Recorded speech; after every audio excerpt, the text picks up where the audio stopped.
Let you know कि हमारा जो क्विज होगा अगले संडे, ठीक है, आफ्टर अगले संडे का सेशन खत्म होता है। ये चीज मैं अभी से आपको बोल के रखना चाहता हूँ। और जो भी इसमें आएगा आज कल में हमारा डिस्कशन होगा उस बारे में, तो आप प्लीज हो सके तो ये दोनों संडे अटेंड करिएगा हमें, ठीक है। और अगले संडे जो क्विज होगा उसमें फिर कुछ विनर्स को हम लोग प्राइजेस भी देंगे, ठीक है। ऑल राइट, तो हम लोग आज शुरू करते हैं हमारा क्वेश्चन आइस ब्रेकर के साथ before we start the session. तो इस क्वेश्चन को ज्योति सिंह जी के द्वारा प्रोवाइड किया गया था। हर suggestion was okay, we will yeah, which fictional family would you like to join?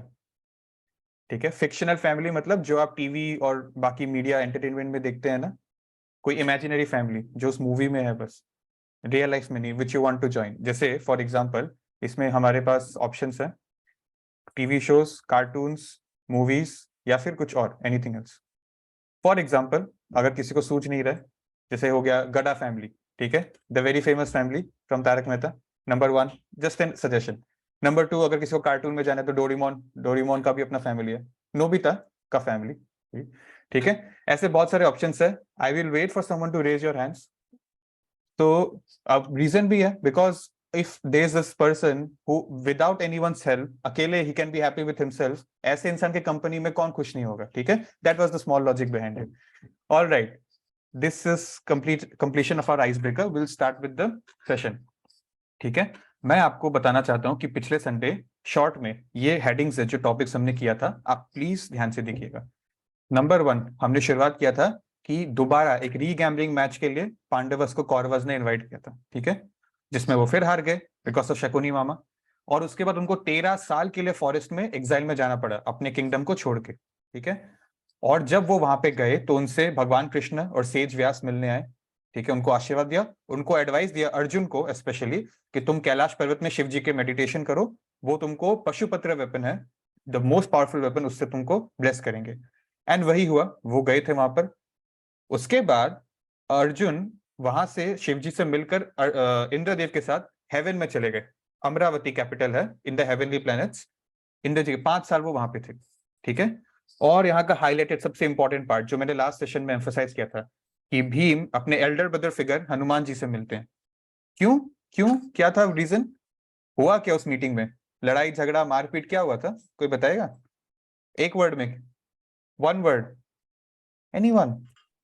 मुझे हनुमान जी से ब्लेसिंग्स मिली थी उनको। थैंक यू पूर्वी जी। ब्लेसिंग्स, जिसको हम आज में एक सिर्फ फॉर्मेलिटी समझते हैं, that was the greatest gift you could receive. कि मटेरियल पोजेशंस नहीं, फोन लैपटॉप मिल गया, ये मिल गया, वो मिल गया, नहीं, ब्लेसिंग्स, आशीर्वाद। आशीर्वाद ऐसा कि खुद तुम कॉम्पिटेंट बन जाओ, खुद तुम अपने लिए कमाकर ये सारी चीजें ला पाओ, उससे बढ़िया गिफ्ट क्या होगा। तो ब्लेसिंग्स के बारे में हमको समझने को मिला that it's not just a formality, उसका बहुत वैल्यू है। आप दिल से ब्लेसिंग सीख करेंगे तो ही सामने वाला दिल से आपको ब्लेस करेगा, फॉर्मेलिटी से करेंगे तो नहीं, फायदा नहीं है उस चीज का, ठीक है। ऑल राइट, तो ये था कि गैम्बलिंग मैच हुआ, नंबर 1। नंबर 2 उनको वनवास में जाना पड़ा। नंबर 3 भगवान उनको एडवाइस करने हैं, व्यासदेव जी भी आए। व्यासदेव जी कौन, राइटर ऑफ महाभारत। नंबर 4 वो शिव जी के पास गए, उनसे मिले। फिर वो 5 साल अर्जुन जो है अमरावती में रहे, हेवन। और फिर Bhim and Hanuman ji, that's it.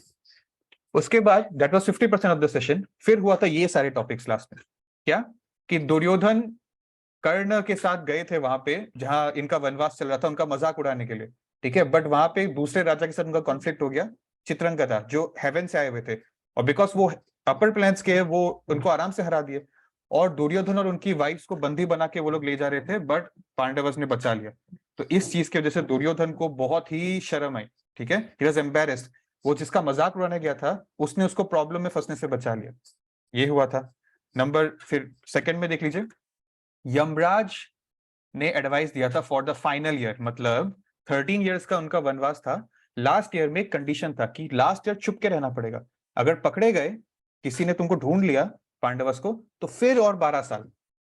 तो इसीलिए यमराज जी ने युधिष्ठिर को एडवाइस दिया था कि तुम लोगों को फलाना किंगडम, विराट नाम के राजा, उनके किंगडम में जाके छुप के रहना है, भेस बदल के मेनियल जॉब्स करने पड़ेंगे, ठीक है, नौकर बन के रहना।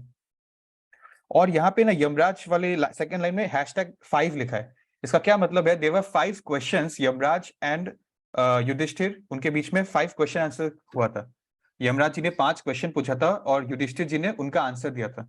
That was because Yamraj ji had to find out if Yudhishthir is competent enough.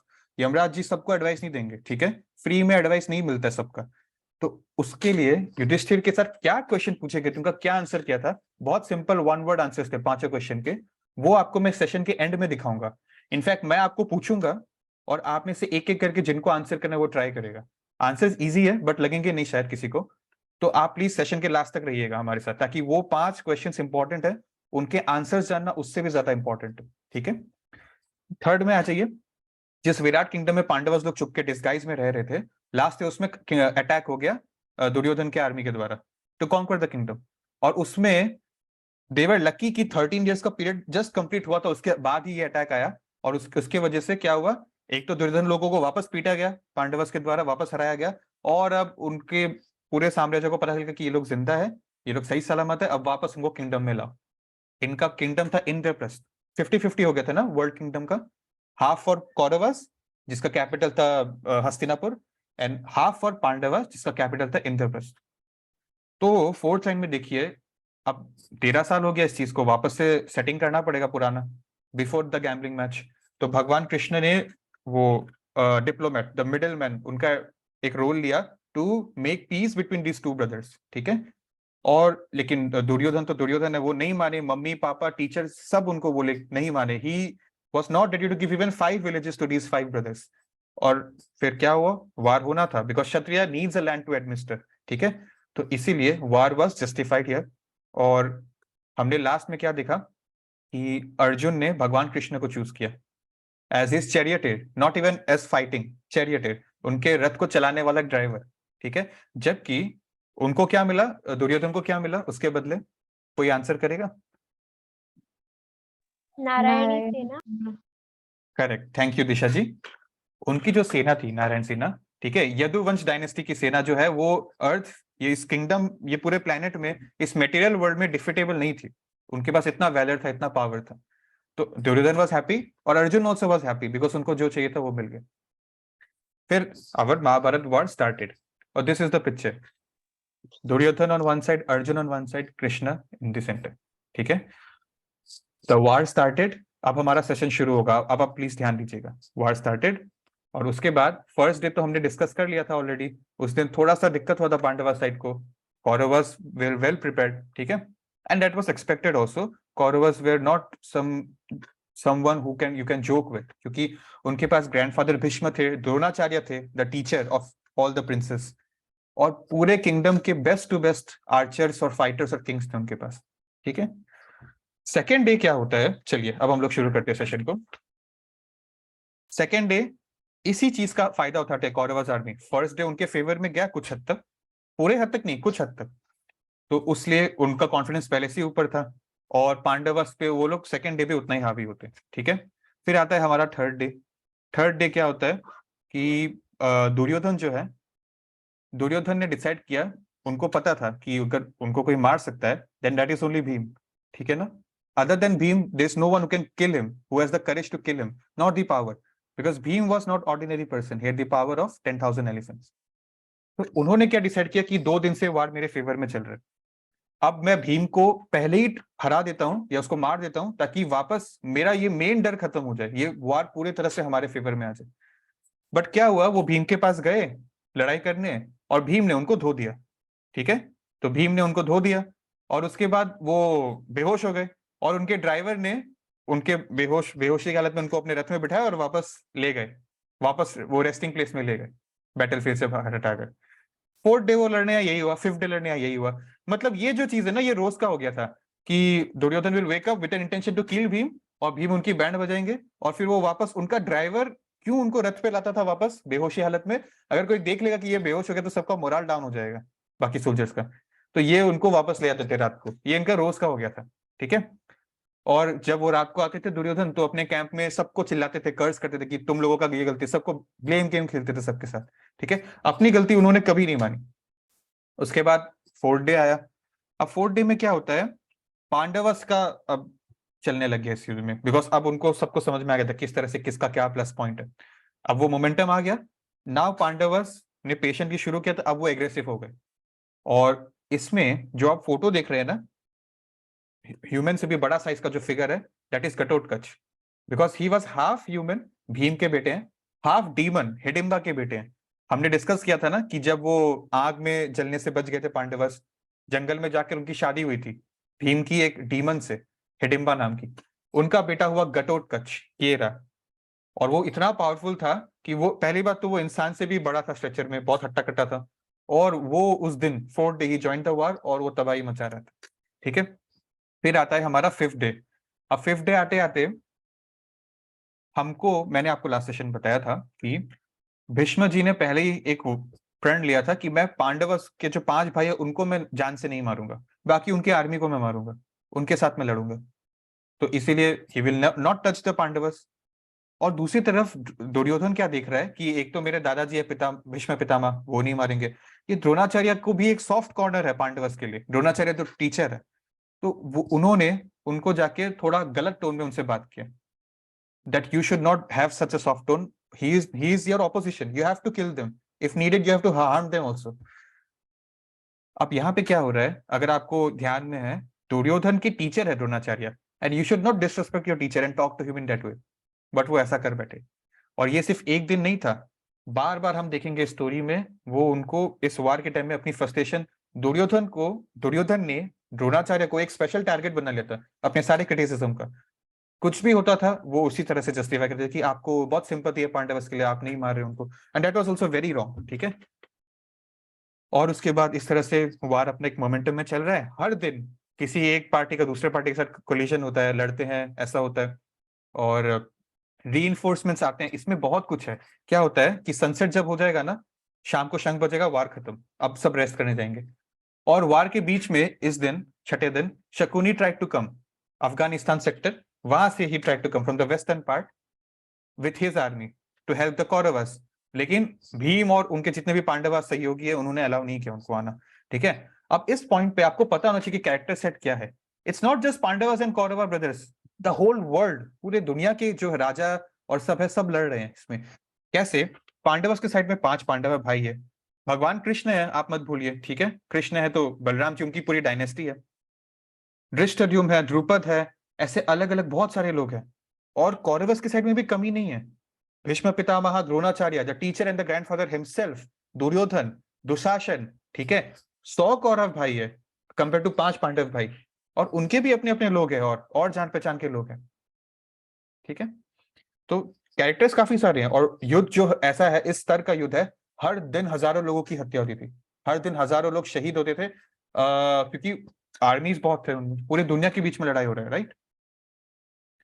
अब क्या हुआ, जब 6 डे चला गया, 7 डे चला गया, 1 वीक कंप्लीट हो गया। ठीक है, कोई स्पेसिफिक एक नहीं हो रहा कि किसका ज्यादा पकड़ है। हालांकि नजर में आ रहा है कि Pandavas are emerging powerful with every passing day. ठीक है, और फिर क्या होता है, इसी तरह से हमारा 8 डे भी निकल गया, 9 डे भी निकल गया। 8 डे को एक चीज होता है, दुर्योधन रियलाइजेस कि घटोत्कच को मारना बहुत जरूरी है, क्योंकि अभी महाभारत इंसानों के बीच में हो रहा है। इस बीच में एक आधा राक्षस आदमी आके धो रहा है मेरी आर्मी को, और सच में धो रहा था। क्या होगा हम देखेंगे आगे। दैट डे दे रियलाइज्ड कि इनको, घटोत्कच को पहले मारना जरूरी है। अब हम देखेंगे वो क्या होता है। एक हफ्ते तक मार तो नहीं पाएंगे, फिर भी नहीं मार पाएंगे। Anyway, the 9th day comes in, now the 10th day comes in. और 10th डे पे ग्रैंडफादर भीष्म पितामह, जिनसे हमने स्टोरी की शुरुआत की थी, देवव्रत, प्रिंस देवव्रत, उनका निधन हो जाता है। He passes away, he is put out of action. क्या होता है, he comes to attack Arjun. और अर्जुन जानते हुए कि वो उनके दादाजी है, देखिए इस पॉइंट पे क्या है, हमने 2nd डे से आज के सेशन को शुरू किया है। फर्स्ट डे वार शुरू होने से पहले ही जो 40-45 मिनट का कन्वर्सेशन था भगवान कृष्ण और अर्जुन के बीच में हो गया था। क्या था वो कन्वर्सेशन? द भगवत गीता, 700 श्लोका। ठीक है, तो अब Arjun knew what he had to do. ठीक है, तो इनके बीच में हुआ तो अपने दादाजी है वो grandfather Bhishma, he had to shot him with the arrows. और इतने एरो बरसाए उनके ऊपर कि द वे ही लैंडेड, ठीक है, पूरा एक बिस्तर हो गया था एरोस का। सारे एरोस उनके अंदर, it pierce inside and he landed like this in a bed of arrows, Bhishma Pitamah. उस मोमेंट में एवरीवन फॉरगॉट कि वार चल रहा है, everyone came up to him.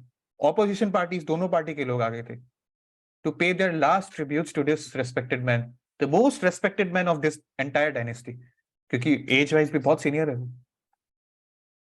और उनसे हमने डे 1 ऑफ महाभारत जो हम कर रहे हैं उस दिन से हमने सीखा कि देवव्रत को भीष्म पितामह का नाम क्यों दिया। भीष्म मतलब एक्सट्रीमली सिवियर। अपने पिता शांतनु जी की खुशी के लिए उन्होंने शादी कभी नहीं की, उनका कोई बच्चा नहीं हुआ। इतने करेजियस किंग थे, पूरी प्रजा उनसे प्यार करती थी, फिर भी उन्होंने राजपाट को नहीं संभाला क्योंकि उन्होंने राजा ना होने का प्रण ले लिया था। तो एवरीवन केम टू पे देयर लास्ट ट्रिब्यूट्स। उनको एक अपना सर उन्होंने डिसाइड किया था कि मैं जब सुबह सन आएगा फ्रॉम द नॉर्दर्न डायरेक्शन तब मैं अपना देह को त्याग करूंगा। और उन्होंने रिक्वेस्ट किया कि सर को सहारा देने के लिए मुझे कुछ दो, और मुझे प्यास भी लग रही है। He was in pain, he is dying, he is on a death bed. और Duryodhan was busy cursing his soldiers, ए जाओ तुम लोग जाओ, तकिया लेके आओ, जल्दी जाओ।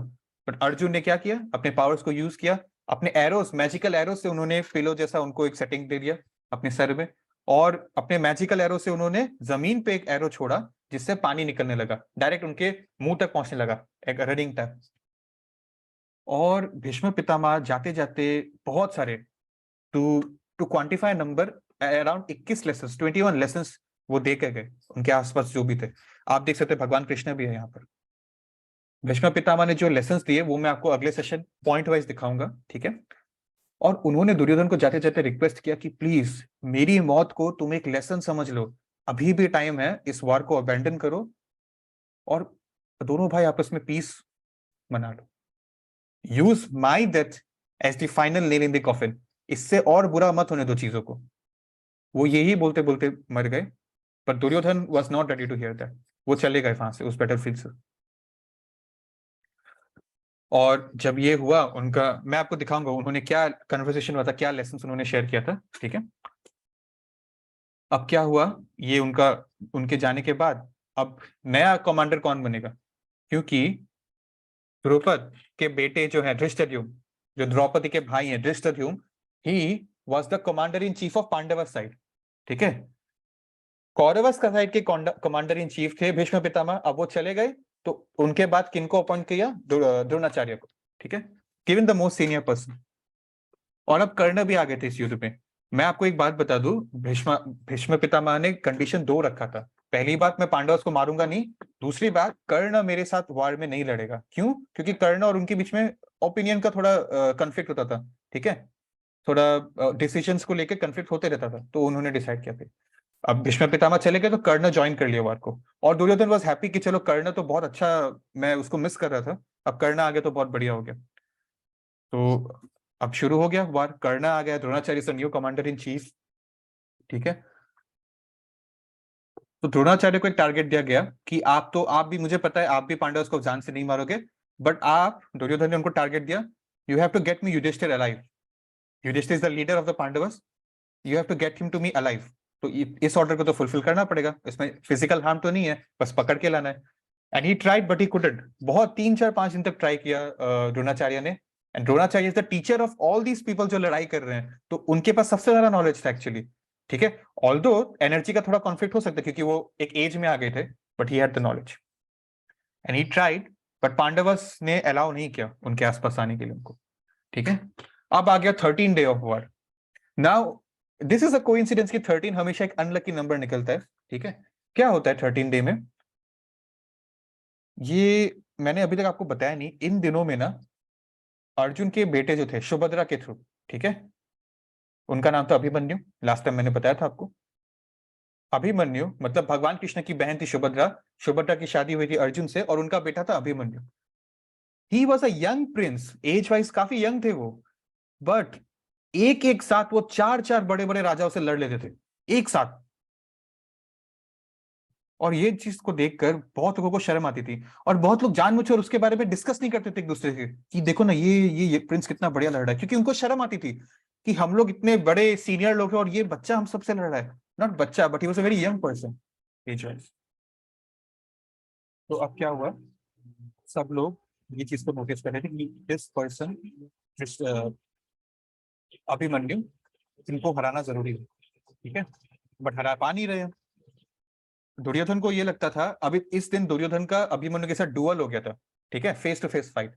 और दुर्योधन को इतना गुस्सा आया कि पहले सिर्फ अर्जुन और भीम थे, अब अर्जुन का बेटा ये अभिमन्यु भी आ गया मुझे टक्कर देने, कि टक्कर दे रहा था वो। तो क्या हुआ, इन लोगों ने उस दिन एक चक्रव्यूह बनाया था, ठीक है। ग्रैंडफादर द्रोणाचार्य जो था, द्रोणाचार्य का टास्क था युधिष्ठिर को पकड़ना, और द्रोणाचार्य को he was the commander in chief, also he was a little old man, तो उनको प्रोटेक्शन अच्छा देना था। तो उनके एक एक वो था, मैं आपको फोटो दिखाता हूँ, हाँ ये तरीका था उनको प्रोटेक्ट करने का। सर्कल, सर्कल के अंदर एक और सर्कल, उसके अंदर एक और सर्कल, ठीक है। ऐसे दो मोटे मोटे सर्कल से मल्टीपल लेयर्स के बनाया गया था, outer circle, inner circles, to protect him. और ऐसे वो लोग एडवांस कर रहे थे आगे। अभिमन्यु ने देखा कि ऐसे अगर करते रहेंगे तो शायद इनका इनका हम पे हावी होना पड़ सकता है, और क्या पता युधिष्ठिर को पकड़ भी रहे लोग, उससे तो प्रॉब्लम हो जाएगा। तो उन्होंने देखा कि अर्जुन की कहीं बिजी है, कृष्ण भी उनके साथ बिजी है।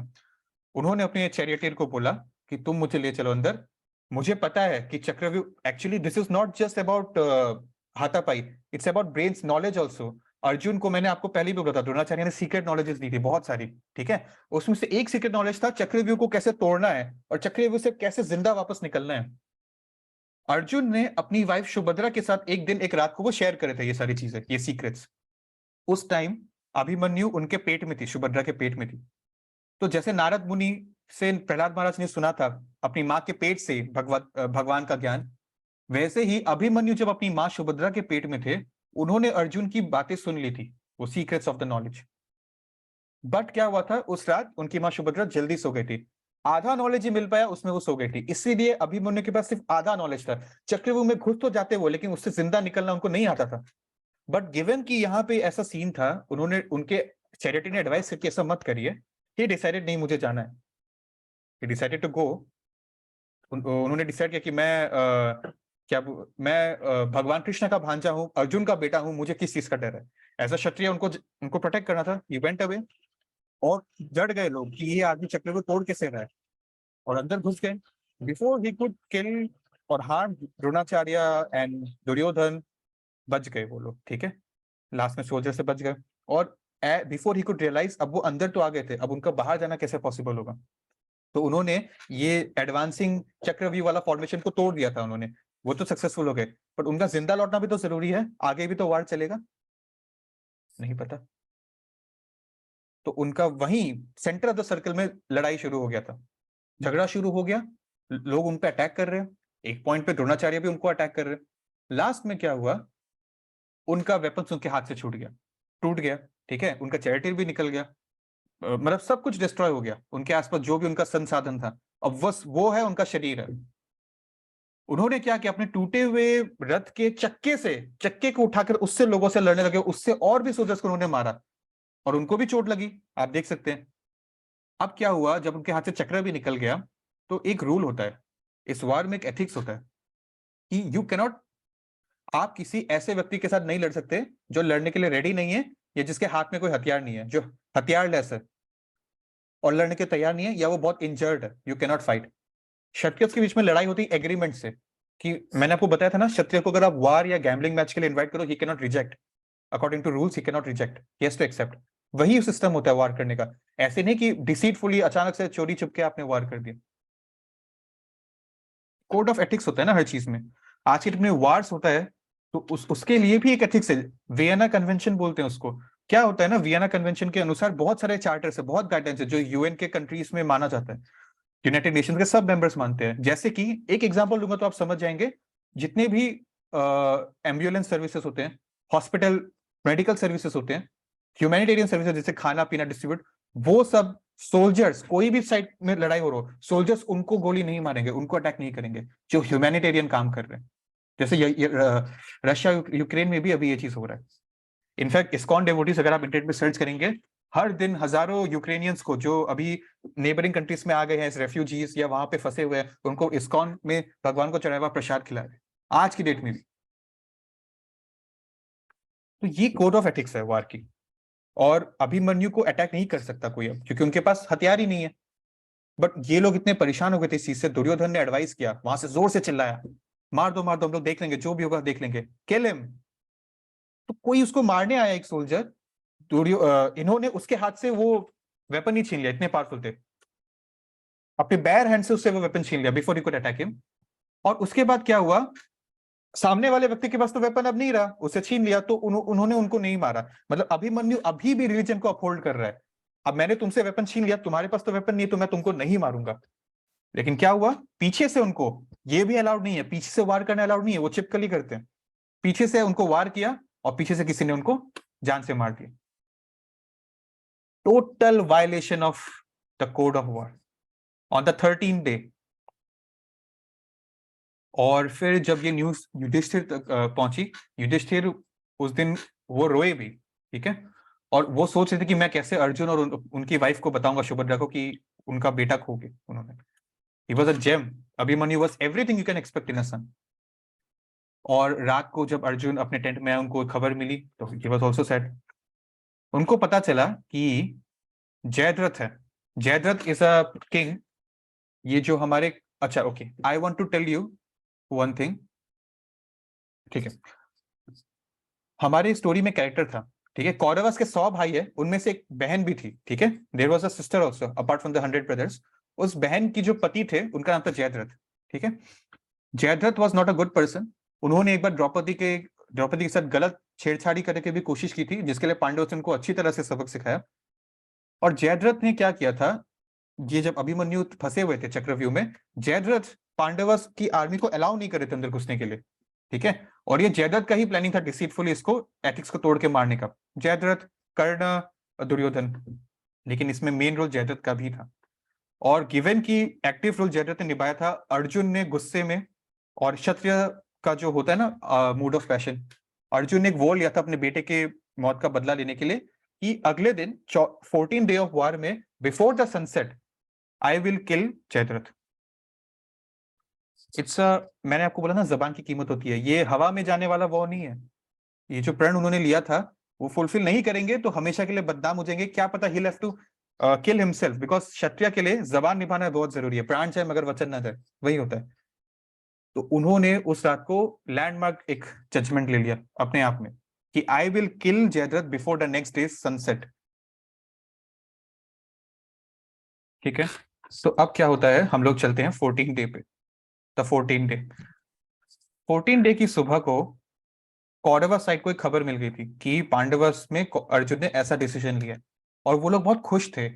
उन्होंने क्या सोचा, Arjun is the only most powerful Archer in this Pandavas side, Arjun is the best of the best. अगर अर्जुन आज फेल हो जाता है जयद्रथ को मारने में, अगर हम लोग आज जयद्रथ को ऐसा प्रोटेक्शन दो कि वो मरे ही नहीं, तो फिर हमारा काम हो गया। Arjun will leave the war out of, मतलब शर्म, या फिर वो तो क्या पता, विल टेक हिज लाइफ। तो फिर इस चीज के खुश होते हुए उन्होंने डिसाइड कर लिया, चलो बस आज का दिन निकाल लो बढ़िया से, आज का दिन निकाल लो, ठीक है। अब क्या होता है, उस दिन शुरू हुआ। अब देखिए, ये 14 डेज द लास्ट डे जो मैं आपके साथ डिस्कस कर रहा हूँ, इस दिन 3-4 नया नया डेवलपमेंट होता है, बहुत कुछ होता है इस दिन, ठीक है। अब पूरा दिन उन लोगों ने क्या डिसाइड किया, सबसे पहले सुबह जब जयद्रथ को यह खबर मिली कि अर्जुन मुझे आज मारने का प्रण लिया है, वो भाग जाना चाहता था अपने किंगडम वापस, बाय लिविंग वॉर। उनको पता है अर्जुन कैसा है, बट दुर्योधन ने उनको रोका और उनको बोला, तुम चिंता मत करो, मैं तुम्हारा ध्यान रखूंगा। दुर्योधन इज प्रॉमिसिंग पीपल कि मैं तुम्हारा ध्यान रखूंगा, ठीक है। देखते हैं क्या होता है। अब क्या हुआ, Just a second. अब क्या होता है, वो वार शुरू हुआ और कोशिश कर रहे हैं पूरा पार्टी एक दूसरे के साथ, एक पार्टी प्रोटेक्ट करे जयद्रथ को, दूसरा पार्टी पूरी तरह से हावी हो रहा है उस पर, ठीक है। इस बीच में वार चल रहा है और शाम तक हो नहीं पाया, ठीक है। अर्जुन के पास अलग अलग राजा अलग अलग तरफ से अटैक करने आते, उसको डिस्ट्रैक्ट करने के लिए अपने गोल से। यहाँ पे भी फोकस, पावर ऑफ फोकस का एक लेसन आ गया। अर्जुन डिस्ट्रैक्ट नहीं, अर्जुन ने उनको फाइट किया, बट जैसे जैसे टाइम जा रहा है, Duryodhan was getting happier and happier. Last में क्या होता है, हम देखते हैं कि बहुत काला बादल आ गया, ठीक है, और सनलाइट धीरे धीरे नीचे आ रहा है, और सबको लगा कि इट्स टाइम नाउ, सनसेट आ गया, और अर्जुन का तो प्रॉमिस फुलफिल हुआ नहीं, and everyone was very happy. And now they came of guard, ठीक है। जैसे आप फुटबॉल मैच देखते हैं, उसमें प्लेयर्स बहुत डिसिप्लिन से खेलते हैं, अपने फॉर्मेशन को मेंटेन करते हैं, 11 लोग कहाँ खड़ा होंगे, किस साइड में खड़े होंगे। लेकिन जब दे विन द मैच या they score a goal, then they forget everything, they come together to celebrate, right, to dance and celebrate. तो वही हुआ, when the day ended, उनको लगा सनसेट हो गया है, और वो लोग बहुत खुश हो गए, they were off guard now, they have broken their formations and everything। और अब क्या हुआ, भगवान कृष्ण ने अर्जुन को डायरेक्ट किया कि Jayadrath deserve to die because उसने एक दिन द्रौपदी के साथ जो गलत किया था, ठीक है, उसका उनको अब भुगतना पड़ेगा ही। ऑल्सो उन्होंने अनएथिकली अभिमन्यु को मारा था, so he deserve to be executed. और उन्होंने क्या किया, एक्चुअली भगवान कृष्ण ने इस ऐसा एक एटमॉस्फेयर क्रिएट कर दिया था थ्रू द क्लाउड्स, सन को ढक दिया था, तो ऐसा लगा कि सनसेट आ गया। बट फिर से भगवान ने क्लाउड्स हटा दिए, उन्होंने दिखा कि the time is still here, अभी भी डे टाइम चल रहा है, सनसेट नहीं आया। और before anyone could recollect anything, ठीक है, Arjun killed him Jayadrath and he direct उसके मतलब उनका गला कट गया, हिज हेड फेल अवे। और जब ये हुआ तो सब लोग डर गए थे, जयद्रथ ऑलरेडी था इतना पावरफुल, इंपॉर्टेंट फिगर तो चला गया, अर्जुन का लॉस होने वाला था, अर्जुन भी बच गए, अर्जुन भी अब लड़ते रहेंगे। That was the only day, the 14th day, जिस दिन वार रात को भी हुई, अंधेरे में भी हुई, फर्स्ट टाइम। पहले तो शाम को शंख बजता था, ओवर, ठीक है, बेल टाइम जैसे स्कूल में बजता तो पीरियड ओवर वैसे। बट उस दिन सब लोग इतने, ये कौरवा सेट इतने गुस्से में थे और पांडवा सेट इतने खुश थे इस चीज के बाद कि अब दोनों के बीच में लड़ने के लिए एक बहुत बड़ा कारण था, बहुत जोश में थे वो दोनों। रात को वो लोग जैसे आग का पूरा लाइटिंग का अरेंजमेंट किया and they again continued the war. उस टाइम क्या हुआ, हमारे जो घटोत्कच जी हैं वो बहुत ज्यादा हावी हो रहे थे सब पे। हाँ, घटोत्कच जी सब पे हावी हो रहे हैं और इस मोमेंट पे he was killing everyone. Ghatotkach क्यों, आज पहली बार रात को हो रहा है युद्ध। डीमंस जो है उनका रात और दिन क्या होता है, इनफैक्ट रात को थोड़ा ज्यादा ही पावरफुल वो होंगे, ठीक है, अगर आप ध्यान दे तो। Ghatotkach was at this prime at this moment, और वो सबको मार रहे थे और सब डर गए थे। दुर्योधन और कर्ण, इनको पता था कि उनको इंद्र जी ने एक स्पेशल एक वेपन दिया था, सिर्फ और सिर्फ अर्जुन पे यूज करना था उनको, ठीक है, अर्जुन को मारने के लिए। तो द ओनली पर्पस दुर्योधन के पास ये स्पेशल इंद्र जी का दिया हुआ वेपन था वाज फॉर अर्जुन, क्योंकि उनको पता था उनसे तो पावरफुल और कोई नहीं मिलेगा मुझे, या उनसे ज्यादा जरूरी किसी को मारना नहीं होगा मेरे लिए। बट इस डेस्परेशन में अगर घटोत्कच को नहीं रोकोगे तो घटोत्कच शायद हम दुर्योधन और हमारे दोस्तों को भी मार देगा, कर्ण को भी मार देगा। इस डेस्परेशन में उनको यूज करना पड़ा वो वेपन घटोत्कच पे। तो इससे अर्जुन भी बच गए, क्योंकि अर्जुन पे वो वेपन यूज होने से प्रॉब्लम हो जाता, अर्जुन बच गए।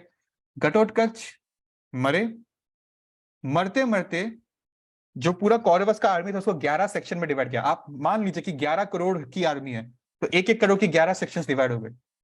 घटोत्कच इतना बड़ा और विशाल था और इतना पावरफुल था, मरते मरते वो 11 में से पूरे एक सेक्शन के ऊपर गिर गया। 11 पोर्शन में से एक पूरा पोर्शन पे घटोत्कच अकेला गिर गया, ठीक है। तो करोड़ों लोगों को एक अकेला आदमी मार दे कैसे, बस मर गया, लेट गया, लेट के मर गया। और उस टाइम पे व्हेन मतलब ही फेल, ठीक है, so everyone was shocked. In fact Pandavas भी डर गए कि अच्छा वह हमारे साइड नहीं गिरा, क्योंकि पहले वो गिर रहे थे आगे और वो उन्होंने पीछे पीछे पीछे पीछे पीछे जाओ ऐसे करके लास्ट में पीछे गिरे। तो लास्ट में डैमेज तो दुर्योधन को ही हुआ और अर्जुन भी बच गए। 14 डे वाज वेरी इंटरेस्टिंग क्योंकि इसमें 3-4 चीज हुए।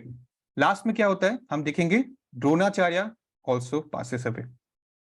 वो कैसे होता है, उसका जो ट्रिक है वो हम लोग नेक्स्ट सेशन से स्टार्ट करेंगे, ठीक है। That will be the ending of the 14 day, Dronacharya passing away, और फिर हम लोग लास्ट के 5 डेज को भी कंप्लीट करेंगे।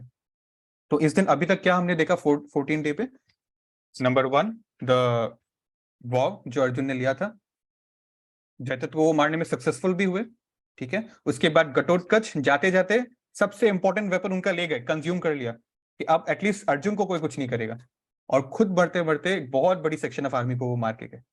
1/11 ऑफ द आर्मी, मतलब 10% रफली, एक सेकेंड में डिस्ट्रॉयड। सही है, ठीक है, ऑल राइट। तो इसके साथ हमारा सेशन खत्म होता है, ठीक है। अब हम लोग लेसन वाले पार्ट में आएंगे। आप सबसे रिक्वेस्ट है कि ये सबसे ज्यादा इंपॉर्टेंट है, आप प्लीज 10 मिनट तक हमारे साथ और बनिए रहिएगा। बाय द वे, अब जो हमने इतना डिस्कस कर लिया, 14 डेज 2 हफ्ते वार के खत्म हो गए, ठीक है। अब बाकी का हम लोग देखेंगे। इस पॉइंट पे हमको एटलीस्ट पता है कि Dronacharya will pass away in the next few hours, और भीष्म पितामह ऑलरेडी जा चुके हैं। जाते जाते उन्होंने ये भी बोला कि this war is not in your favour Duryodhan, Pandavas have to win. एक तो भगवान कृष्ण उनके साइड में है, दूसरा you are fighting for greed, they are fighting for their survival. वो क्षत्रिय है, उनके पास और कहीं नहीं है जाने के लिए। they have all the pious reasons in their side to fight. So they are bound to win. Still, Duryodhan was completely whitewashed. He just had greed and pride in front of it. ठीक है, चलिए अब हम लोग lessons के part में आते हैं. ठीक है, before we end the session please ध्यान दीजिएगा. This is the interesting part and I want to introduce you to a friend of mine. ठीक है, आज हम लोग एक नए दोस्त बनाएंगे. हम लोग 26 लोग हैं अभी सेशन में. Let's make a 27 friend. ठीक है, this one, this his name is mister cat. ठीक है इनका नाम है मिस्टर कैट. और एक दूसरा दोस्त है, इनका नाम है मिस्टर एक्स. ठीक है, तो ये है human mister X, this is an animal mister cat. ठीक है, now I will tell you how they both of them are friends just like us. इनमें सेम चीज है, जिनमें सेम चीजें होती है वही फ्रेंड्स बन पाते हैं नॉर्मली. ठीक है, सेम हैबिट्स है, सेम इंटरेस्ट है. तो हमारा मिस्टर कैट जो है वो मड़िया से सोता है, एसी वेसी चला के, कोजी कोजी एकदम बिस्तर कंबल लेके. ठीक है, इसको देखकर मुझे भी नींद आ रही है. हमारा जो मिस्टर एक्स है, इंसान है, वो भी सोता है. ठीक है, मिस्टर कैट जो है वो भी खाता है, 3 टाइम दिन में बढ़िया सा खाना खाता है, स्पेशल प्लेट है उसके लिए. और मिस्टर एक्स जो हमारा इंसान है वो भी खाता है दिन में 3 टाइम, कभी रो के खाता है, कभी खुश होके खाता है. ठीक है, उनका भी अपना फैमिली है. He is also family man mister cat. ठीक है, बच्चा मत समझना. उनको मेंटेन करना है, अपना वाइफ, अपने किड्स. ठीक है, उनका पालन पोषण का सिक्योरिटी. और हम इंसान भी जब बड़े होते हैं then we get into the family life, हमारी responsibilities बढ़ती है. ठीक है, for procreating future generations. Mister cat भी लड़ाई झगड़ा करते हैं, डिफेंड करते हैं, कभी कुत्ते से लड़ते हैं, कभी बिल्ली से लड़ते हैं, कभी चूहों को भगाते हैं फॉर हिज सर्वाइवल. ठीक है, और हम इंसान को भी लड़ना पड़ता है फॉर आवर सर्वाइवल. ठीक है, इनफैक्ट हम सब we are not at the border right now, but as middle class we also have to fight in our own way for our survival, for our bread, our butter, our clothing, our housing, everything. ठीक है, अभी हम लोग पढ़ रहे हैं, that is also a part of defending के category में आएगा वो.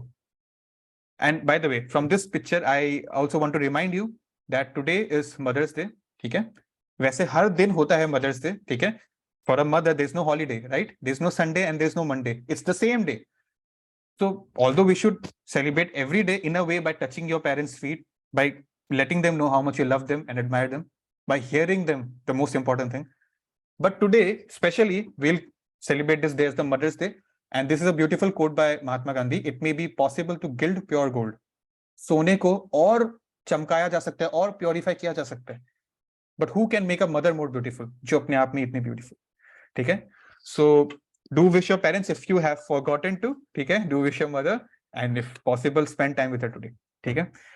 All right. तो हम लोग क्या डिस्कस कर रहे थे कि हमारे जो 2 नए दोस्त आज बने हैं, mister cat and mister X. ठीक है, a cat and a human being, इनकी सेम चीजें हैं. दोनों सोते हैं बढ़िया से, दोनों खाते हैं बढ़िया से, दोनों की अपनी एक रिस्पॉन्सिबिलिटी होती है, फैमिली लाइफ होती है, फ्यूचर, और दोनों अपने आप को डिफेंड करते हैं अपनी आजीविका चलाने के लिए. एक तो एनिमल था, एक दोस्त, दूसरा दोस्त हमारा था human. But was there any difference in what they were doing? ये मैंने आपसे लास्ट सेशन डिस्कस किया था with this picture. Eating, sleeping, mating, defending. हमारे दोनों दोस्त इसलिए है क्योंकि उनके बीच सब मिल रहा है, सारे आदतें मिल रही है. बट कुछ तो अलग होता है ना इंसानों में जानवरों से. अभी हमारा जो मिस्टर कैट है वो मिस्टर लायन हो सकता था, मिस्टर शीप हो सकता था, मिस्टर गोट, मिस्टर बफेलो, मिस्टर फिश भी हो सकता था, मिस्टर क्रो हो सकता था. बट कुछ तो डिफरेंस है ना इंसान और जानवर में. एक ही चीज होगा तो क्या मतलब है? हाँ, ये डिफरेंस जरूर है कि हमारा स्केल बहुत बढ़िया है. फोटोज देखिए ना, एक कैट किसमें खा रहा है, ठीक है, नीचे जमीन पे खा रहा है. अभी हमने आपको फोटो दिखाया था. और ये बढ़िया से टेबल चेयर पे बैठते हैं, बढ़िया स्पाइसी खाना with YouTube in front of him. ठीक है, और उनका सोने का भी देख लीजिए, वो लोग कहाँ सोते हैं. इंसान बढ़िया से एकदम डबल मैट्रेस बेड पे सोएगा एसी चला के. मेटिंग, where do you live your life? You live in a flat, building. ठीक है, आज लोग स्काई स्क्रेपर्स में रहना प्रेफर करते हैं, ऊंचे ऊंचे टावर्स में. बट कैट तो वही जमीन पे सोएगा. तो स्टैंडर्ड हमारा काफी हाई है, ये हम बोल सकते हैं. लेकिन एक्टिविटीज तो सेम हो गया. तो क्या हमको इतना एडवांस दिमाग सिर्फ अपना स्टैंडर्ड को ऊंचा करने के लिए दिया कि हमको कैट से कंपेयर करना है? कैट लुक एट यू, या डॉग लुक एट यू, तुम कहां सोता है, क्या करता है, इतना फिल्थ में रहता है, और हमको देखो, हम सैनिटाइजर लगा के बढ़िया से नहा के एकदम फ्रेश एंड हाइजीन है। Are we meant to compare our standard with them, या कोई ज्यादा? तो क्या है, क्यों, क्या रीजन है इसका? ठीक है, because if you see our soul going from a body of Mr. Cat to Mr. X is the same thing. It's just a bigger and a more luxurious prison, but ultimately it's a prison. ठीक है, तो क्यों दिया गया था हमको ये दिमाग? सबसे पहले तो हमको 4 आदतों के जरिए जानवरों के स्तर से उठ के एक्चुअली इंसान के स्तर पे आना है, to achieve our full potential, full intellectual potential. क्या था वो 4 habits? No meat eating, no gambling, no intoxication, no illicit relationship, told us to us by Srila Prabhupada. इस पॉइंट पे ये जो हमारा इंटॉक्सिकेशन वाला हैबिट है ना, यहाँ पे 2 चीज है, इंटॉक्सिकेशन एंड illicit relationship वाला part, which I want to discuss with you. Today's youth is very much into these 2 things, and to an extent this needs to be addressed, जो I'm sure आपकी school की किताबें नहीं कर पाते उस हद तक। इंटॉक्सिकेशन हमारे जनरेशन में हम देख रहे हैं कई सारे लोगों को। हो सकता है आपके स्कूल्स कॉलेजेस वगैरह में आप ऐसे लोगों को जानते भी हैं जो इस तरह से, इस आदतों में पूरी तरह से वो है। ठीक है, क्यों? आज के जनरेशन वालों को ये कूल लगता है। प्रॉब्लम इसमें आ गया कि हम कोई रीजनिंग नहीं ढूंढ रहे हैं कि why consume alcohol, because alcohol is consumed as a part of medicine और drugs sometimes, but why consume alcohol for recreation? ठीक है, also this culture of being cool, ठीक है, इसमें हम रीजनिंग नहीं करेंगे कि क्यों है, हाँ क्यों, ये तो बहुत कड़वा होता है ना बाय टेस्ट, मैंने सुना है, व्हाई कंज्यूम अल्कोहल। ठीक है, लेकिन जब हमको रिलीजन के बारे में कोई बताएगा तब हम बहुत लॉजिक ढूंढेंगे कि नहीं, मैं भगवान में नहीं मानता हूं, मैंने भगवान को नहीं देखा है, ये है वो है। उसमें पूरा रीजनिंग स्किल्स, इंटेलेक्चुअल स्किल्स आ जाएगा, 100% ऑफ द माइंड यूज करेंगे। लेकिन जब हमारे एंजॉयमेंट की बात है तब कौन रीजनिंग ढूंढेगा, है ना? तब चलेगा अल्कोहल हो, बियर हो, जो भी हो, तब वो कूल लगेगा। और प्रॉब्लम क्या है? अच्छा ठीक है, सेकंड प्रॉब्लम के बारे में मैं आपको बताता हूं, फॉर इलिसिट सेक्स। ठीक है, अब इसका प्रॉब्लम बहुत वास्ट है और जितना डिस्कस करूं उतना कम है। इनफैक्ट इस एज कैटेगरी में ज्यादा उसको हम लोग इलेबोरेट भी नहीं कर सकते। ठीक है, ओके, वेरोनिका जी पूछे गैम्बलिंग का मतलब क्या है? बहुत अच्छी बात है, अगर आपको नहीं पता था आज तक गैम्बलिंग मतलब क्या होता है। ठीक है, चलिए another thing, thank you Veronica ji. Gambling मतलब वो कैसीनोज में आप देखते हैं ना, ताश कार्ड्स खेलना, ठीक है, बैटिंग करना, हॉर्स बैटिंग करना, क्रिकेट में बैटिंग करना, ये सारी चीजें। क्या होता है, हमने 4 चीज डिस्कस करते हैं एनिमल ह्यूमंस के बीच में। नो स्लीपिंग, सॉरी, वो दोनों स्लीप करते हैं, सोते हैं। Intoxication, many people they come with from their office at home, they are tired and stressed after the day, they consume wine और alcohol before they go to sleep, but that is not what should be done. अभी आप 4 चीजें देखिए, sleep, sleeping, mating, eating and defending. ठीक है, तो sleeping और intoxication का एक रिलेशन मिल गया हमको, नहीं करना है। नो मीट ईटिंग, अब वो जो खाते हैं एनिमल्स, उसका कोई carnivore is allowed, a lion is allowed to consume a deer, biologically it is allowed, but not for humans, right?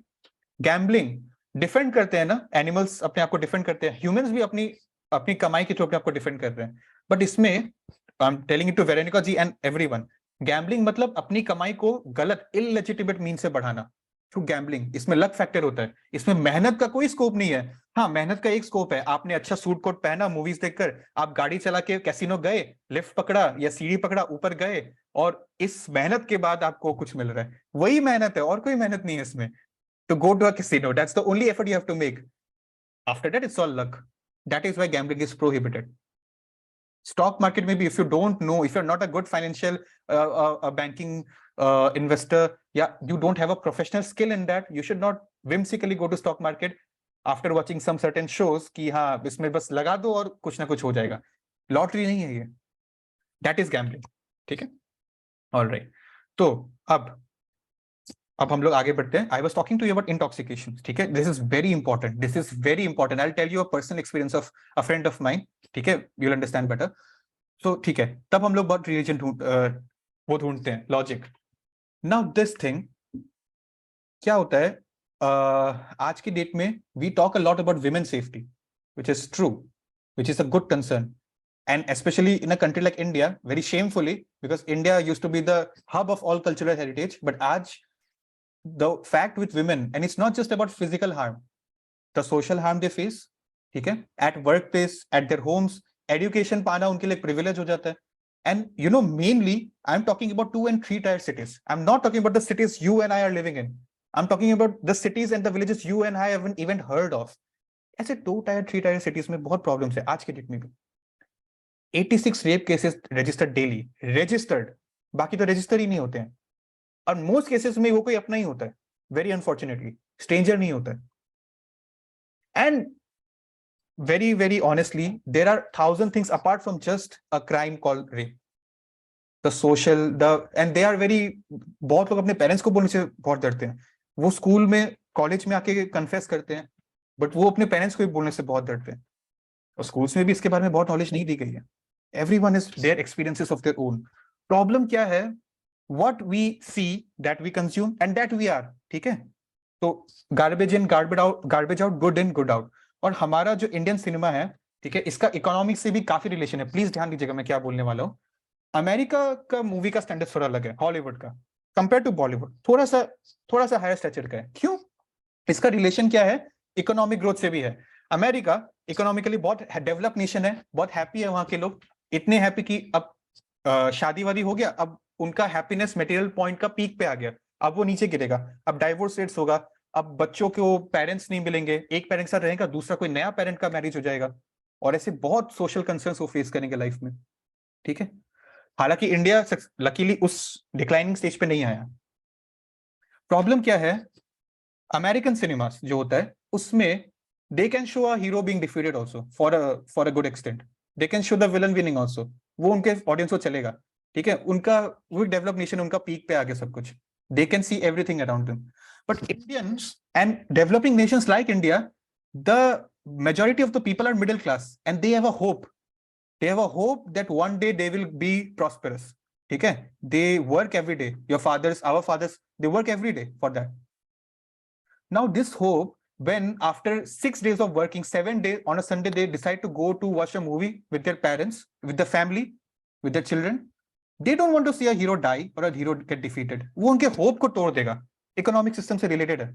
ठीक है, इस चीज का जो एडवांटेज लिया जा रहा है, हमारी ऑडियंस हीरो को हारता हुआ नहीं दिख सकती, भले कोई भी लॉजिक लगा दो, बस वो बच जाए और विलन मर जाए. ठीक है, तो क्या होता है? पहली बात तो हमारी जो कल्चर है वो बहुत गलत चीजों को प्रमोट कर रही है.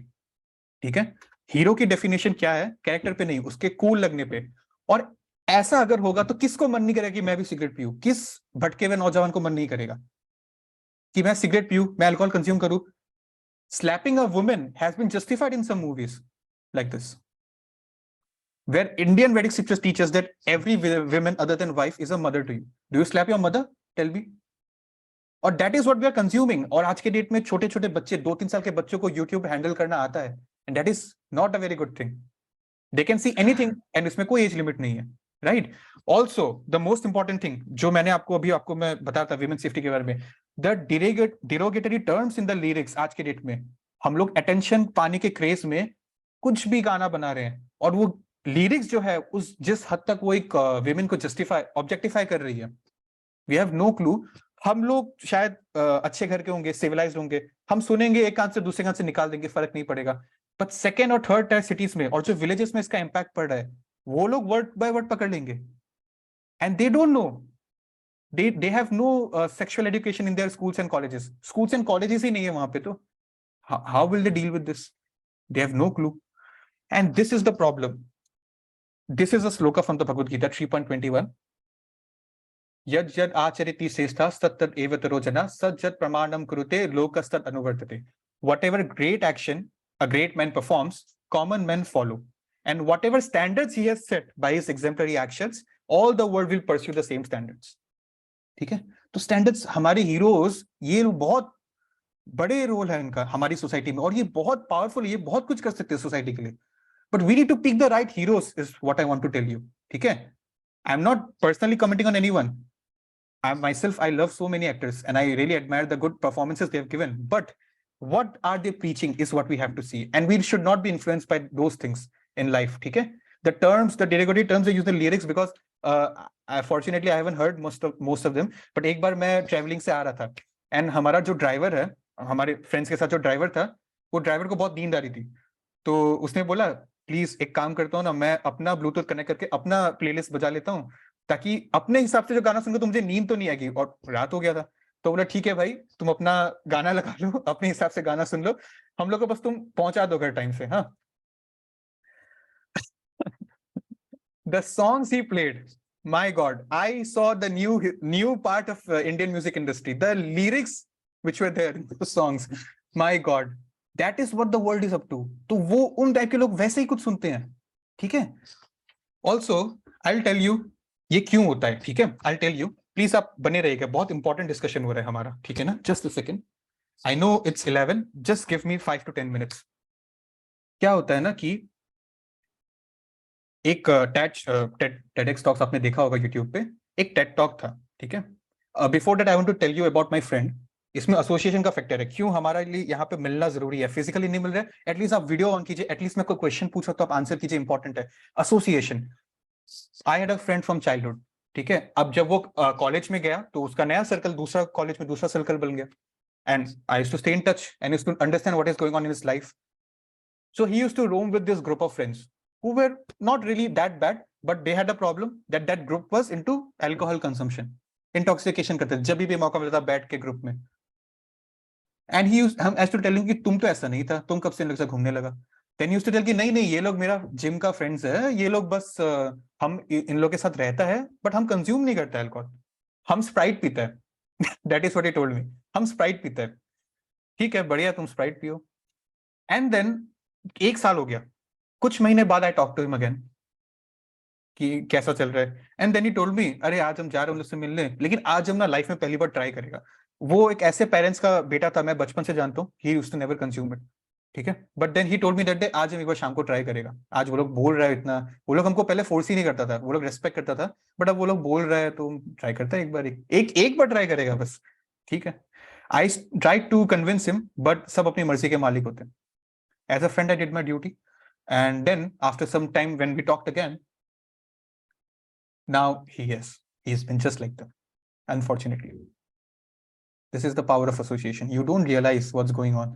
बहुत धीरे धीरे हावी होगा आपके ऊपर. It spreads like cancer. So you cannot just keep justifying कि आप जिनके साथ घूम रहे हो, अगर आप उनकी तरह नहीं हो तो आप सेफ हो। नहीं, आप कुछ मोमेंट्स दूर हो उनके तरह होने से। So be with people जो आपको एक्सेल करे, ना कि डिग्रेड करे, ठीक है। That is very important. Now this Ted talk, अब क्या हुआ ना, मैंने आपको अभी भी मूवीज के बारे में बोला ना, काफी कुछ मूवीज और लिरिक्स के बारे में बोला जो आज के टाइम में इंटॉक्सिकेशन और वुमेन सेफ्टी को काफी कंसर्न देता है, ठीक है। आपको ऐसा लगता है you keep pushing to the women और लास्ट में वो मान जाएगी, but that is so wrong, that is so wrong. वो मूवीज का कल्चर है जो ऐसा दिखाता है, और वो ही तो इनके माइंड में घुस रहा है कि अच्छा ऐसे करना पड़ेगा तभी मानेंगे। वही है ना, यहाँ पे जो श्लोक है, जज that whatever great action a man does, a great man does, common man follow. तो हीरोज की पूजा की जाती है इंडिया में, what they great so called great man do, common man will follow, but no one is going to prosecute the film stars for this thing. उन्होंने अपना project लाया, करोड़ों कमाया और चले गए, उनको प्यार भी मिल रहा है लोगों का, बट जो इंपैक्ट छोड़ा, कौन अकाउंटेबल है उस इंपैक्ट के लिए। What can you and I do as individual? Just control what you are consuming, the media, ठीक है ना। ऑल्सो हियर इन्होंने एक दिन क्या एग्जांपल दिया था, ये क्यों होता है, ये फिनोमिनन क्यों है हम में, क्या होता है। उन्होंने एग्जांपल दिया था एंजेला मर्केल का। She is the formal chancellor of Germany, Germany के टॉप मोस्ट पॉलिटिशियन थे ये पहले। Angela Merkel had this way of living, she used to wake up, सुबह हुआ वो उठी शांति से, अपना ग्रूमिंग किया, नहा धोकर रेडी हुई, अपनी गाड़ी में बैठे आराम से अपने ऑफिस आए, which is her political office, बैठे अपनी पार्टी के साथ वहां पे मीटिंग किया, आराम से वेट करती है। एक सर्कल टेबल होता है, हर आदमी का जब बोलना हो गया एक एक करके, लास्ट में वो बोलती है पेशेंटली, सबको सुनने के बाद। She is known for this kind of a gentle behaviour, very cold and काम मोस्ट ऑफ द टाइम, ठीक है। अगर ये अपने ऑडियंस को पूछते हैं ये स्पीकर, अगर मैं एंजेला मर्केल के ऊपर एक मूवी बना के आपको दिखाऊंगा, ठीक है, जिसमें कुछ नहीं हो रहा है, आराम से उठा, आराम से ऑफिस गया, खाया पिया, लोगों से बात की, इंटरेक्ट किया, सक्सेस भी हुआ, फेलियर भी हुआ दिन भर में, फिर घर आया, सो गया, सिंपल डे, कोई रिएक्शन नहीं किया, कामली सब कुछ एक्सेप्ट किया सिचुएशन को, क्या आपको मूवी देख के मजा आएगा? At the same time I show you this movie, ठीक है, जिसमें मिस्टर बीन है, अचानक से लेट उठे और उनको दिख रहा है, ए राम लेट हो गया, मेरा अलार्म, आज ऑफिस जाना है, बहुत लेट हो गया, ठीक है, super late, like Nobita, Doraemon हम लोग क्यों देखते थे बचपन में, नोबिता निंजा हथौड़ी क्यों देखते थे? केनिची उसमें था जिसका ऐसा ही लाइफस्टाइल था, वो सब हमको अट्रैक्ट कर रहा था। मार्क्स कमा रहा है, फ्रेंड्स नहीं है, मम्मी पापा डांट रहा है, लेट उठ रहा है, तो मिस्टर बीन लेट उठ रहा है, फटाफट भागा, नाइट ड्रेस में भाग गया अपना घर छोड़ के, रास्ते में वो चेंज कर रहा है, पैंट पहना, शर्ट पहना। ये एपिसोड अगर आपने देखा है, you can watch it, it's really funny. रास्ते में वो ब्रश कर रहा है, अपने गाड़ी के वाइपर से वो अपना वो मुंह को गार्गल कर रहा है। ये देखो हंसी आ रहा है, मजा आ रहा है, आपको भी सुनने में मजा आ रहा है। और अभी मैंने एंजेला मर्केल के बोला कोई मजा है? क्या फीका। और यहाँ पे मिर्च मसाला, नमक, चाट मसाला, एमडीएच, पाव भाजी मसाला सब दे दिया, तब मजा आ रहा है। रजगुण, मोड ऑफ पैशन, नॉट सतगुण, mode of goodness. This is why that kind of movies hit us, जिसमें कबीर सिंह होता है जो एरोगेंट है, अपने लव के लिए कोई भी कुछ भी कर लेगा, इंटॉक्सिकेशन हैबिट पे कोई कंट्रोल नहीं है। That is why. Is there a real life hero like KGF who can really beat anyone, who can really do anything, सब कुछ उसके फेवर में हो रहा है? मतलब is it that easy? But that is what a common Indian wants to see. जो वो नहीं कर पा रहा है, जिसके लिए वो इनसिक्योर है, वो देखना चाहता है, फिर उसको एडमायर करेगा, और नहीं मिलेगा तो छीनने की कोशिश करेगा। So there are two kinds of things, and America will be okay with this movie of Angela Merkel. उनका सिनेमा का स्टाइल बहुत अलग है। Indians want a little different things, और जब हमारे यहाँ पे कोई अच्छा मूवी बनाने का कोशिश करता है, तो उसको उतना अप्रिशिएशन नहीं मिलता है। So this is the example of mister Bean and Angela Merkel this talker gave us to make us understand कि क्या हो रहा है। ठीक है, क्या होता है ना, ये भगवत गीता के पर्पस में प्रभुपाद ने बार बार मेंशन किया ये एग्जांपल। वाटर बॉडीज का एग्जांपल दिया है। एक रिवर होता है, अ गशिंग रिवर, बहुत तेज पानी बह रहा है उसमें, ठीक है, और लोगों को बहुत शोर भी मच रहा है पानी के बहने से। एक होता है गशिंग रिवर, बट वो रिवर बहुत छोटा है। वो रिवर अल्टीमेटली कहां जा रहा है आपको मालूम है? It ends up in an ocean. The ocean is big, super duper big, bigger than the land also, जितना हमारे अर्थ में। And the ocean is very calm, confidence is काम, साइलेंट। और जो वीक होता है वो बहुत नॉइस, बहुत रश करता है। Compare river with mister Bean, compare ocean with Angela Merkel, and what I try to tell you with the movies thing. So we need to look after our 4 regulatory principles. और अगर हम movies के culture को बिना कोई restriction के consume करते रहेंगे, तो वो हमारे लिए अच्छा नहीं होगा। ठीक है, that is the ultimate thing. Back to the circle, ये मैं आपको बताना चाहता था। ठीक है, this is just an example. Goodness, passion, ignorance, तीन चीजों में होती है, 3 मोड्स में हम होते हैं। ठीक है, ये मैंने आपको पहले भी बोला है, मैं डिस्कस नहीं करूंगा। And these things being the mood of goodness, जैसे एंजेला मर्केल लिया, जैसे ओशन का एग्जांपल लिया, that will help our mind. अब हम लोग जानवर से ऊपर आ गए, मिस्टर कैट नहीं है, अब हम लोग मिस्टर मैन बन गए, मिस्टर एक्स बन गए, अब हम लोग इंसान हो गए, अब हम लोग भक्ति के मार्ग पे आगे बढ़ने के लिए काबिल हो गए। अब शुरू होगा ये जर्नी, वो हो गया है। ठीक है, all I am so sorry, बहुत टाइम लिया, बट ये बहुत इंपॉर्टेंट था। चलिए हम लोग फटाफट क्वेश्चन आंसर्स करते हैं, सेशन खत्म हो गया। यमराज ने क्या क्वेश्चंस पूछे थे? उनको 5 क्वेश्चंस पूछे थे। ठीक है, थैंक यू सो मच, आप लोग सब अभी भी बने हैं, थैंक यू सो मच। बहुत लोग कोस रहे होंगे कि मैं टाइम को डिले कर रहा हूं, बट प्लीज 5 मिनट बने रहिएगा। आई हैड नो इंटेंशन और नो आइडिया कि इतना लंबा हो जाएगा ये। ठीक है, I am so sorry. Now let us start with this. 5 question sir, 4 के आंसर आपको करने, 5वां मैं करूंगा। नंबर 1, हु और what is a man's greatest ally? Who wants to try? गलत होंगे तो गलत होंगे, क्योंकि ये रिडल भी है, क्वेश्चन भी है। ठीक है, युधिष्ठिर को यमराज ने 5 क्वेश्चंस पूछे थे। दिशा शर्मा। प्रभु जी की सबको पता रहता है कि मृत्यु एक ना एक दिन आनी है, पर सबको ऐसा लगता है कि मेरी मृत्यु कभी नहीं आएगी। मतलब वो इस भ्रम में रहते हैं। ओके, बट व्हाट, हु और what is a man's greatest ally, वो वर्ड क्या है? अच्छा, इस मीटिंग का टाइमलाइन लैप्स होने वाला है। हाँ, मैं इसको फटाफट खत्म करना चाहता हूँ, इसलिए मैं फटाफट इसको खत्म करूंगा। रुद्र जी आप बताइए फटाफट। हरे कृष्ण प्रभु जी। मेरे ख्याल से एक मनुष्य का सबसे बड़ा एलाई आई थिंक होप है। होप, ठीक है। आंसर इज पेशेंस, जो युधिष्ठिर ने दिया था। But thank you for trying, आप सबने बहुत अच्छे आंसर दिए। Answer is patience, the man's greatest ally. और आप इसके लास्ट में स्क्रीनशॉट ले लीजिएगा, इट इज वेरी इंपॉर्टेंट। ठीक है, number 2, what is more flickering than the wind? फटाफट फटाफट, बहुत कम टाइम है हमारे पास। एनीवन? हाँ, पलक दुकानिया बोलिए। Prabhu ji, word. Words, nice answer, but mind, कि वर्ड्स माइंड से ही प्रोसेस होकर निकलेगा। Mind more flickering than the wind. ठीक है, what is a man's greatest enemy? Anyone? Sir Prabhu ji, मुझे लगता है इसका भी आंसर माइंड होना चाहिए। I think Okay, thank you, Jyoti ji, for trying, Wait. but answers will be different here. Answer is anger. Man's greatest ally, patience. Greatest enemy is anger. Patience नहीं है तो anger होगा, anger नहीं है तो patience रहेगा. And what is more flickering? इन दोनों का control क्या होगा? आपका mental state क्या है? Mind. Take a screenshot if you want. Next, number 4, the last one. Losing what makes you rich. What interesting, huh? Anyone? जल्दी. Okay, ठीक है. Hare Krishna Babuji, may I try? Yeah, कौन है? कृति, yeah, try कीजिए. Preeti. I guess greed.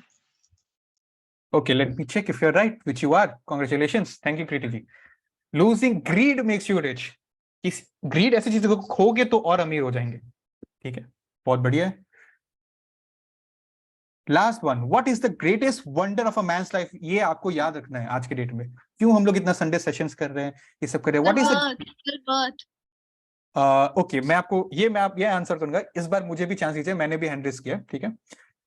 The greatest wonder of a man's life, Yudhishthira answered, is that a man sees people dying every day and finds no one who has ever survived death, but he still refuses to believe that he also would die one day. Greatest wonder. क्यों होता है ऐसा? It's a thought worth wondering. We forget that actually. That is what we need to remember. ठीक है? So 8.5, last sloka for today. Krishna tells to Arjun, and whoever at the end of his life अंतकालेश्च मामेव स्मरण मुक्त कलेवरम यह प्रयाति समद्भावम यति नस्ति अत्र समस्या. Whoever at the end of his life quits his body remembering me at once attain my nature. और देखिए इसको किस तरह से emphasize किया भगवान कृष्ण ने. Of this there is no doubt. And this sloka is very fundamental to Bhagavad Gita. 8.5. ये last 5th वाला आंसर आप याद रखिएगा प्लीज. ठीक है, you can take a screenshot. Fine.